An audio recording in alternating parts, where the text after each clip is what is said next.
refiere a alteración transitoria, ¿no es cierto?, de la función de la corteza cerebral debido a una descarga anormal, paroxística y hipersincrónica de la corteza cerebral.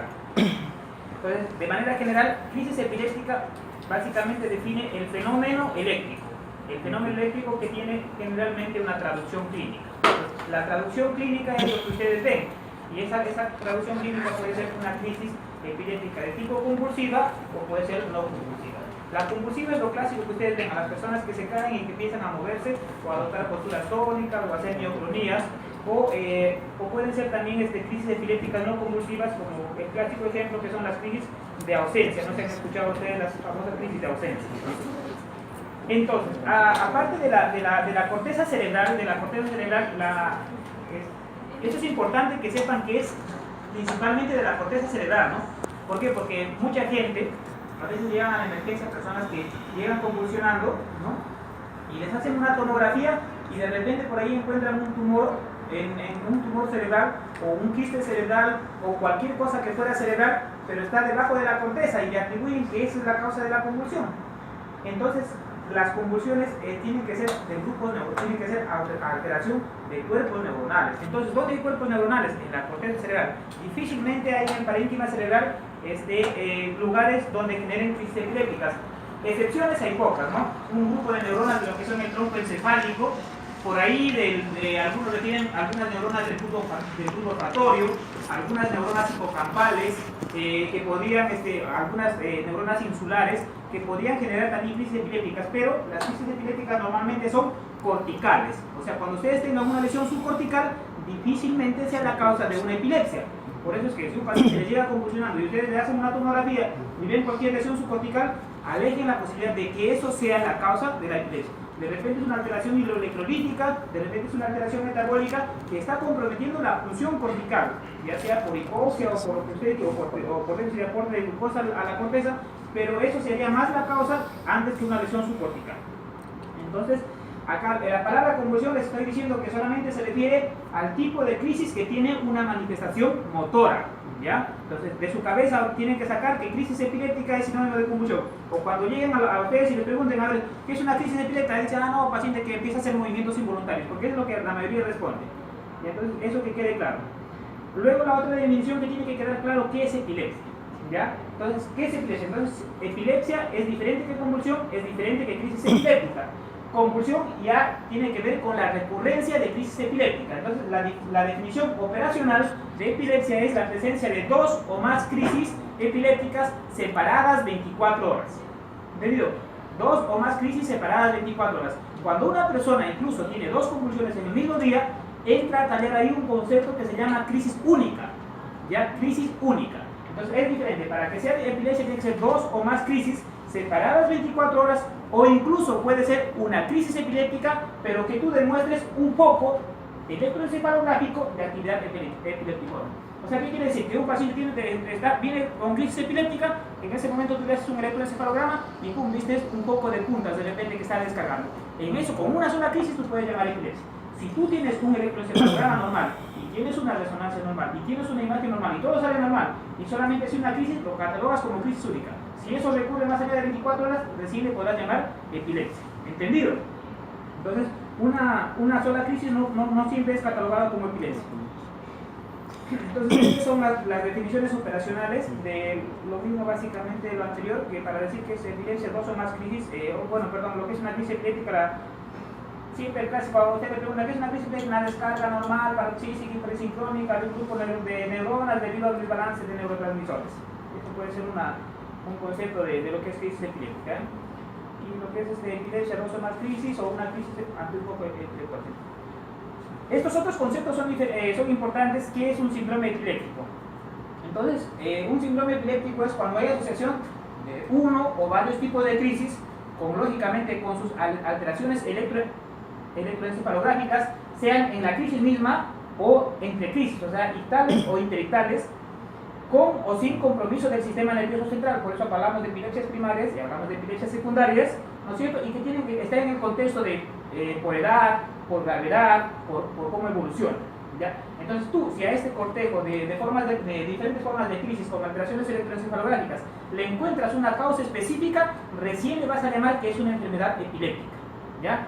Y si a esa enfermedad epiléptica es muy recurrente y de tal manera que le produce al paciente un deterioro cognitivo, ahí le vas a llamar que es una encefalopatía epiléptica. Entonces, para ustedes la tarea es aprender los diferentes conceptos, ¿no? ¿Qué es una crisis epiléptica? ¿Qué es una epilepsia? ¿Qué es un síndrome epiléptico? ¿Qué es una enfermedad epiléptica? ¿Y qué es una encefalopatía epiléptica? Porque son conceptos todos diferentes, cada uno tiene una connotación. ¿Entendido? Y el otro concepto que les digo que saquen de su cabeza que convulsión es igual que crisis epiléptica. La fisiopatología, yo en realidad, como les digo, no considero que ustedes se vuelvan fisiopatólogos y que tienen que saber todas las causas toda la liberación de alteraciones electroencefalográficas. Pero el concepto clave, ustedes tienen que poner como si fuera una balanza. Por un lado lo ponen a los excitadores y por el otro lado a los inhibidores. Entonces, cuando hay un desbalance, lógicamente se va a producir una crisis epiléptica. Entonces, ¿quiénes son los estimuladores? El aspartato glutamato, más frecuente. ¿Y quién es el inhibidor? El GABA por excelencia. Entonces, si tú tienes mucho aspartato glutamato, el paciente convulsiona. Si tienes poco GABA que te proteja, el paciente convulsiona. Pero no siempre es así, sino que a veces puede producirse lo que se llaman las canalopatías. La canalopatía más frecuente, las alteraciones del sodio y del potasio, que son los dos iones que más frecuentemente se comprometen. Sobre todo si el sodio baja de 120 o si el sodio sube de 160. O sea, cuando hay hiponatremia severa o cuando hay hipernatremias. ¿Ya? Y sobre todo con el potasio es menos frecuente. Concepto importante acá, a veces, otra cosa que es importante acá de estas alteraciones es que recuerden siempre la glucosa. Por eso es que hay algunos protocolos que cuando ustedes hacen que pacientes que llegan a la emergencia y tienen algún tipo de trastorno de alteración del nivel o de contenido de conciencia, ustedes lo primero que tienen que hacer es un examen de glucosa, ¿no es cierto? Porque la glucosa simula todo. Entonces les puede arruinar todo su plan diagnóstico. Y si la glucosa sale normal, es importantísimo pedir algunos electrolitos. Porque la mayoría, o no la mayoría, sino un porcentaje bastante frecuente de pacientes que llegan a la emergencia son abuelitos. Y estos abuelitos a veces ya no los cuidan. Y como no los cuidan, no les alimentan bien, ni tampoco les hidratan bien. Y los pacientes se terminan deshidratando poco a poco y llegan a hiponatremia.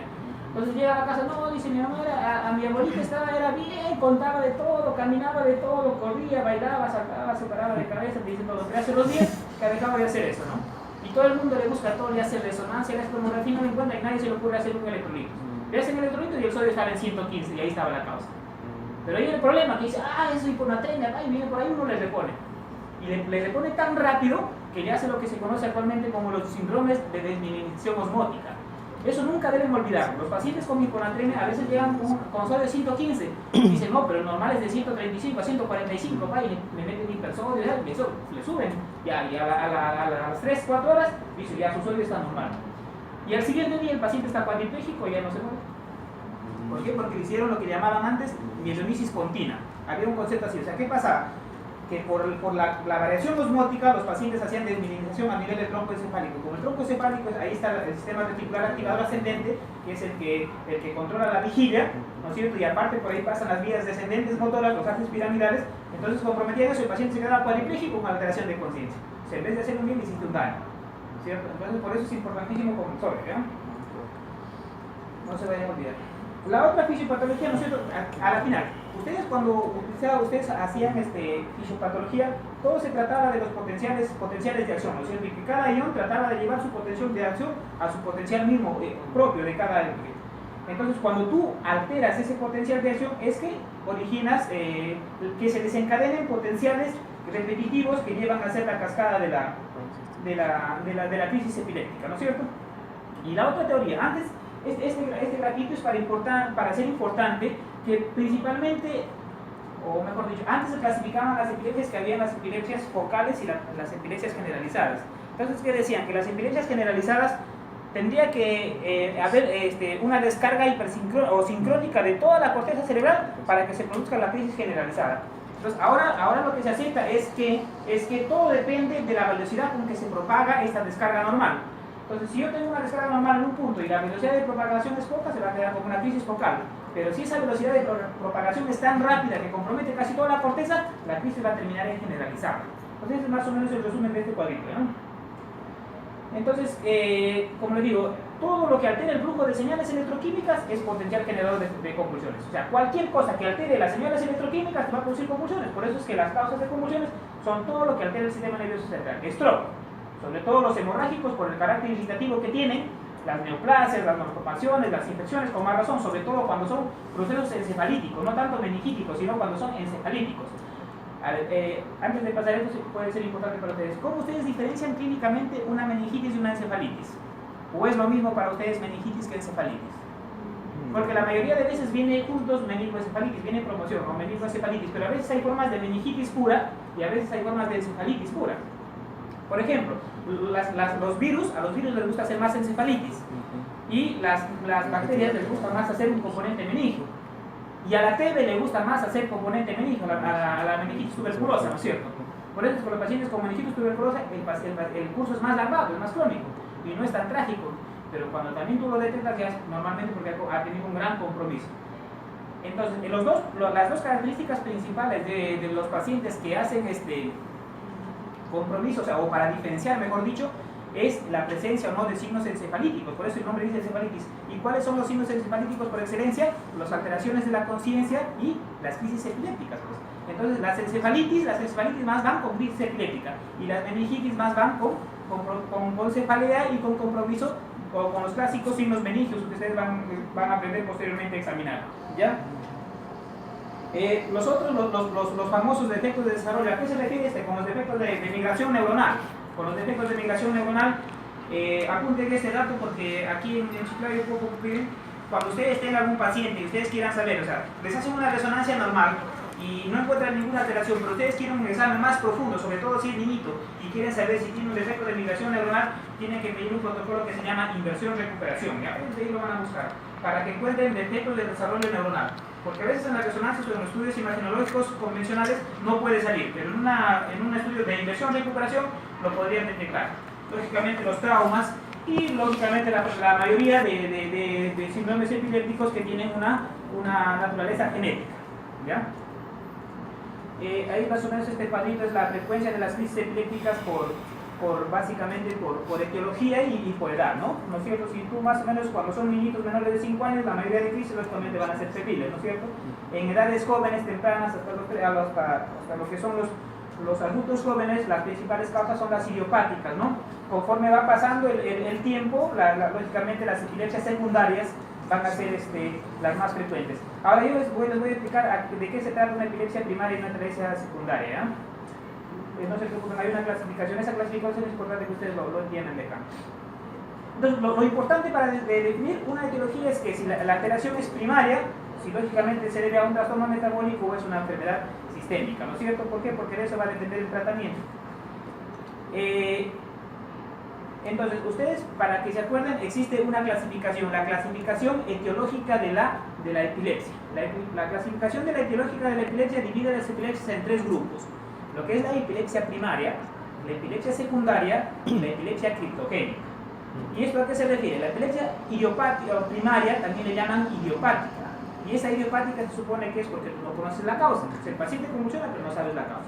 La secundaria es porque tú ya sabes, tienes identificado un daño, un tumor, una malformación o que de repente un quiste de neurocicerco, lo que sea, pero tú sabes cuál es la causa. Y la criptogénica, el sinónimo es probablemente secundaria. ¿Por qué? Porque se comporta como tiene el comportamiento de una secundaria, pero tú no sabes o le has hecho los estudios y hasta el momento no identificas cuál es la causa. O sea, por eso es cripto oculto, ¿no es cierto? Entonces, tú sabes que hay algo, pero hasta ahorita no lo encuentras. Entonces, esa es la clasificación etiológica de la epilepsia. Primaria, secundaria y probablemente secundaria, o también llamada idiopática, secundaria o criptogénica, ¿ya? Muy bien. Entonces, las causas de trastornos primarios que tengan que ver con el sistema nervioso central, que generen convulsiones, las famosas convulsiones febriles, las convulsiones criptogénicas, los traumatismos, los stroke, los tumores, meningitis, encefalitis, que le he dicho, malformaciones congénitas. Entonces, aquí es importante que ustedes aprendan qué es una crisis epiléptica febril de una crisis epiléptica asociada a fiebre. Entonces, no es lo mismo decir una convulsión febril o como concepto crisis epiléptica febril de decir una convulsión asociada a fiebre. Una convulsión asociada a fiebre quiere decir normalmente que hay una causa, o sea, que hay una lesión cerebral y la fiebre te lleva a convulsionar. En cambio, en una convulsión febril, el cerebro es normal, pero debido a la disregulación que produce la alta temperatura es que el paciente convulsiona. Entonces, para que tú digas que un paciente tiene una crisis epiléptica febril, tiene que cumplir algunos requisitos. Aquí algunos dicen, más o menos representa el 2 a 4% de los niños que tengan menor a 5 años. Entonces, el rango de edad para hablar de crisis epiléptica febril es de 3 a 5 años. No hay ninguna anormalidad neurológica previa. O sea, un niño tiene que ser previamente sano, con desarrollo neurológico normal, que no tenga infección y que al menos empiece hasta antes de las 6 horas de haber empezado la fiebre, ¿ya? Y no tiene antecedente de haber convulsionado con fiebre. Lógicamente que no hay signos meníngicos, ¿no? Entonces, estas crisis febriles a la vez pueden ser de dos tipos: las crisis febriles simples y las convulsiones febriles complejas. Las simples es cuando tienen duración menor de 15 minutos, generalmente es generalizada, no te deja secuela, no se va a repetir en el mismo episodio y hay una historia familiar de que de algún familiar, generalmente en grado parentesco cercano, que ha también tenido convulsiones febriles. En cambio, la compleja ya dura más. Generalmente son focales o parciales complejas, ¿ya? Pero normalmente te dejan una secuela, que puede ser esa secuela transitoria o puede ser permanente. Generalmente tienen más de un episodio en el mismo día, ¿ya? Y estos pacientes no tienen historia de crisis febril, sino tienen historia de epilepsia. ¿Ya? Es importante diferenciar eso. La convulsión desencadenada de fiebre, aquí como dices, un foco epileptógeno. O sea, él tiene un foco epileptógeno que la fiebre lo lleva a que se manifieste, ¿ya? Entonces, la recurrencia antes del primer año 50%, después de los 2 meses 30%, ¿no es cierto? Estos son datos estadísticos que al final no importan mucho. Esto es importantísimo que recuerden. Hay pacientes que a veces tienen enfermedad renal crónica, llegan a la emergencia y llegan convulsionando. Y el paciente dice, no, está convulsionando porque tiene enfermedad renal crónica, ¿no? Tiene uremia, por eso convulsiona. Acuérdese, el paciente que tiene uremia crónica no convulsiona. La uremia tiene que ser de instalación rápida.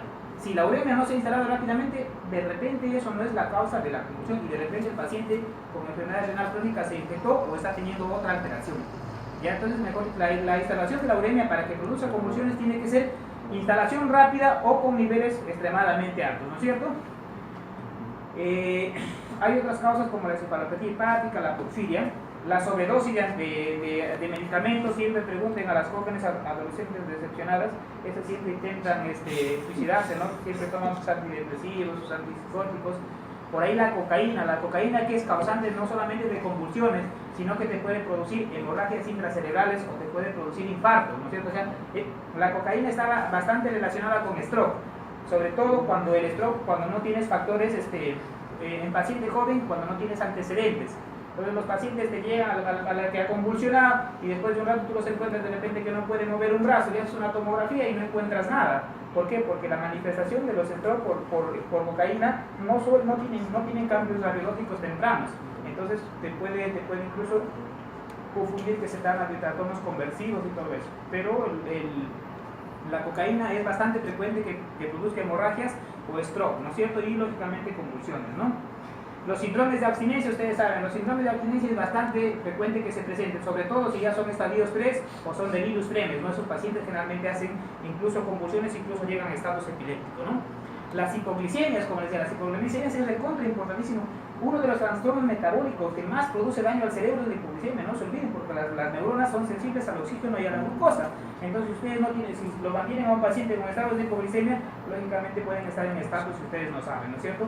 Las hiponatremias, ya les había dicho, siempre que estén debajo de 120 o los estados hiperosmolares mayores de 330. Las hipocalcemias en los rangos que les pongo ahí, menor de 4.3 o mayor de 9.2. ¿Hasta ahí alguna pregunta? Para no aburrirlos. A ver, muchachos, no se duerman, sobre todo el público de atrás.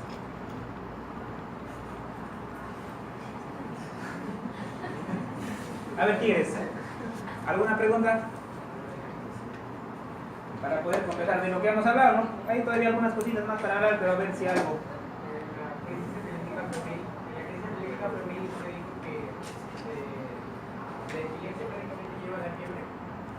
No. O sea, te decía que a ver, un niñito o una persona, un pacientito puede tener una convulsión febril sin ser epiléptico, ¿ya? ¿Por qué? Porque para hacer convulsión febril el cerebro tiene que ser sano, sin ninguna historia anterior de tener crisis, nada. O sea, el niño convulsiona porque la fiebre, su centro de termorregulación fue muy alto y el niño convulsiona. Si tú le controlas la fiebre, si tú le controlas bien la fiebre, es posible que el niño no quede como epiléptico, porque le estás tratando, ¿no? En cambio, cuando es convulsión asociada a fiebre, ahí sí. ¿Por qué? Porque el niño ya tiene un cerebro dañado predispuesto a que la fiebre lo haga convulsionar. Por eso es que decía que es diferente de convulsión febril de convulsión asociada a fiebre. ¿Cuál es la diferencia? Que uno tiene lesión cerebral y la fiebre nada más desencadena las crisis. Por ahí algo más. Después para que no me desanime, voy a pensar que no me están entendiendo, me voy a bajar la moral.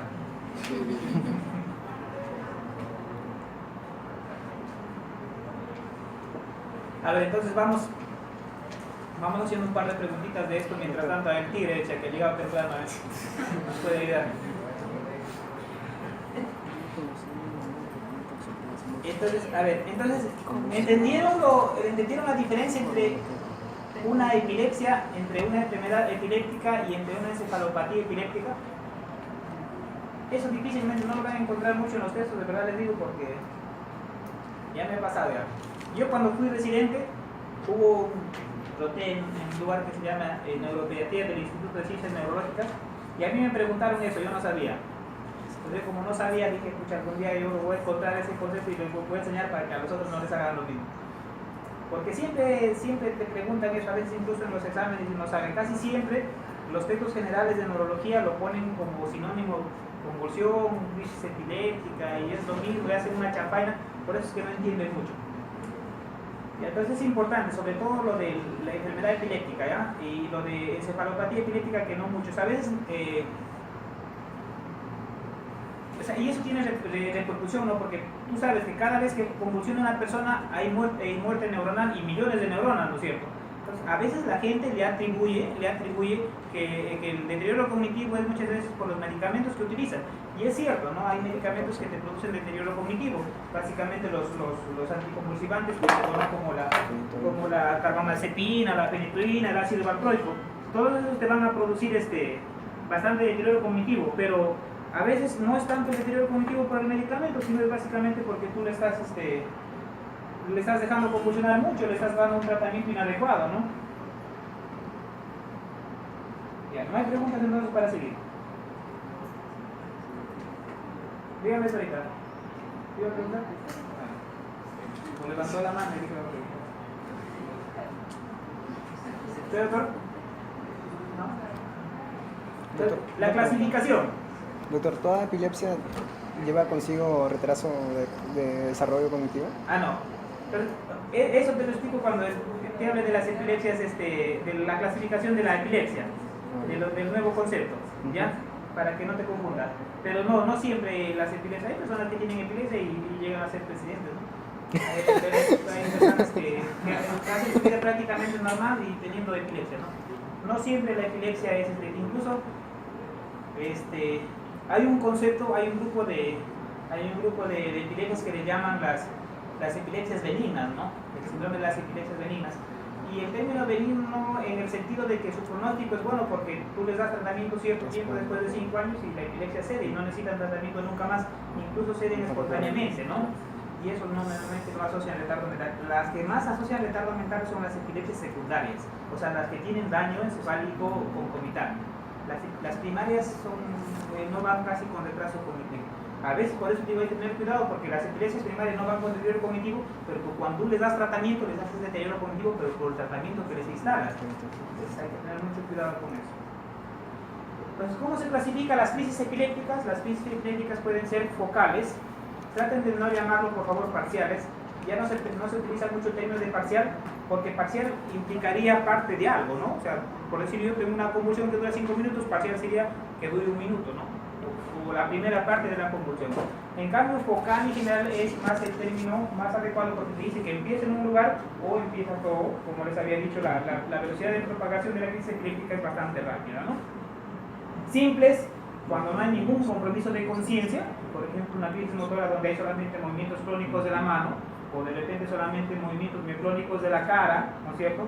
Eso puede ser una simple, compleja ya cuando hay cierto compromiso de conciencia, ya sea del nivel, o sea que el paciente se ponga somnoliento, un poco soporoso, o que haya alteración del contenido de la conciencia, ¿no? O sea que el paciente empiece de repente a hablar de manera incoherente, de repente a alucinar, a tener de repente por ahí es una alteración del lenguaje. No, porque no es lo mismo alteración del nivel que del contenido, ¿no es cierto? Eso ustedes ya lo saben, ¿no es cierto? ¿Cierto? Sí saben eso, ¿no? Sí saben ustedes que la conciencia tiene dos componentes, sí les han dicho, ¿no? La conciencia normalmente tiene dos componentes, uno que es el nivel, o sea, si yo soy despierto o no, pues no hay, o sea, si yo estoy despierto, si estoy somnoliento, si estoy soporoso, estoy comatoso. Y esa función de estar despierto depende de lo que es el sistema reticular activado ascendente, ¿verdad? Depende de mi tronco, de mi tálamo y de mi corteza cerebral. En cambio, el contenido, o sea, mi memoria, mi praxia, mi lenguaje, mi nocia, todas esas cosas, ¿no es cierto? Eso depende básicamente de la corteza cerebral. Entonces, por eso es que yo siempre hablo de nivel y hablo de contenido. Esos son los dos planos, o son los dos componentes de la conciencia. O sea, ¿qué es conciencia? La percepción o la idea que yo tengo de mí y de mi entorno, ¿sí? Eso es la conciencia. Entonces, las conciencias pueden ser focales y la otra es las focales que se generalizan secundariamente. Y las generales pueden ser convulsivas o no convulsivas. Entonces, esto es importantísimo. El ejemplo clásico de las no convulsivas, las ausencias. Y las ausencias, generalmente las ausencias típicas, ¿no? Esas donde llega a la casa y llega el niñito trae un comunicado y la mamá lo lee, ¿no? Su hijo no presta atención, dice, se queda distraído en la clase. ¿Y cuánto le para sacando 5 en el examen, no? ¿Y cuál es el paciente? Dice que está haciendo su clase y de pronto se queda con mirada perdida, ¿no? Unos cuantos segundos y vuelve a hacer lo que estaba haciendo, ¿no? Y gracias a eso no atiende. A veces en el examen pasa eso, ¿está bien?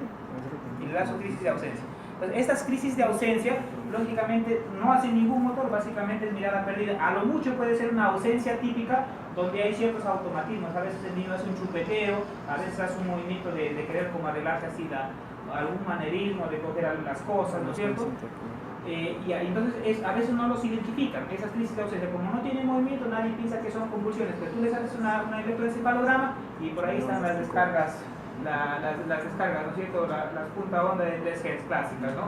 Entonces a esos niños les da tratamiento y vuelven a sacar puro 20, ¿no? Entonces, es importante que sepan identificar que hay crisis que son no convulsivas que pueden ser de ausencia.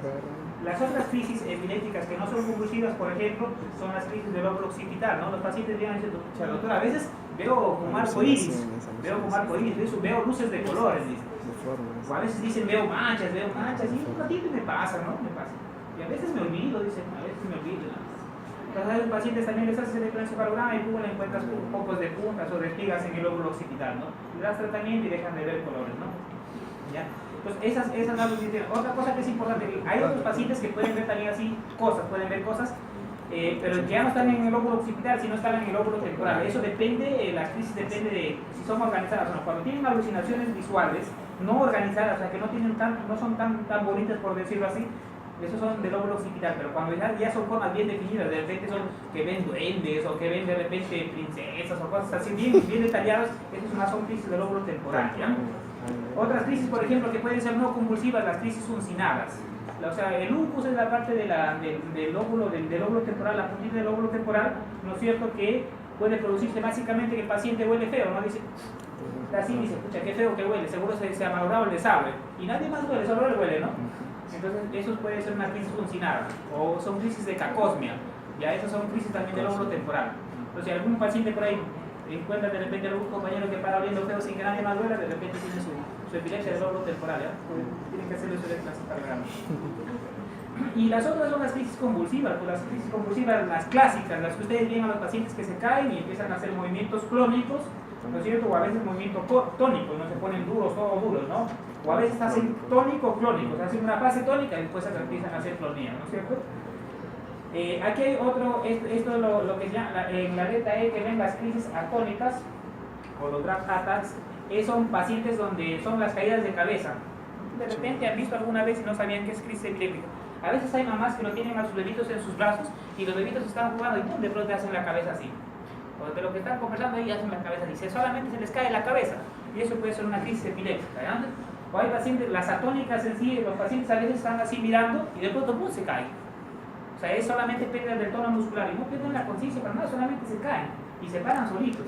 Eso puede ser una crisis atónica, como dice su nombre, solamente pierden el tono muscular. Y el Brock Adams es cuando la cabecita se les cae, ¿ya? Hay otras crisis también, incluso las crisis pueden ser distónicas, el paciente nada más se pone duro, o pueden ser mioclónicas, como las epilepsias mioclónicas juveniles, ¿no? El paciente está comiendo y dice, pues está comiendo y ¡pum! Suelta la cuchara. Y no saben, y piensan que es un movimiento involuntario, no, ya está aburrido, a ver, está en clase, ¡pum! Se le suelta el lapicero, ¿no? Y no saben qué es por eso, y puede ser una epilepsia mioclónica. Una mioclonía nada más, le hacen uso del electroencefalograma, igual encuentran descargas, puntas ondas en el electroencefalograma, le dan su ácido valproico y pucha, vuelven a ser normales, ¿no? Entonces es importante que sepan diferenciar que epilepsia no es sinónimo de crisis tónico-clónicas, ¿ya? Y lógicamente hay otras crisis sin clasificación. Ya. ¿Me entendieron hasta ahí alguna pregunta? Sí.